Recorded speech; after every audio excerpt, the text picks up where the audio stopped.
Ito po ang mga bus na serbisyo sa lugar ng Davao City at karating probinsya.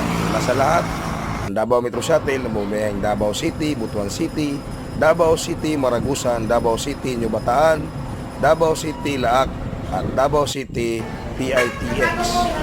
Ang Batsilor Express na bumiyahing Davao City, Butuan City, Davao City, Mati City, Davao City, Santo Tomas. At ang nagkumpensya po nila sa Mati City, ang Landcar Incorporated na matanggal na pong biyahe, Davao City, Mati City. Kasunod sa kanila, ang Golden Barry, nagkumpensya din ng Metro Shuttle Buses.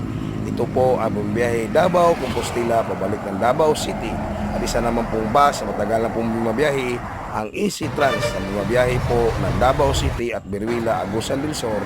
At ang Holy Infant Incorporated na bumabiyahe Davao City, Kating, at ang St. Vincent, Davao City, Tagum City. Salamat.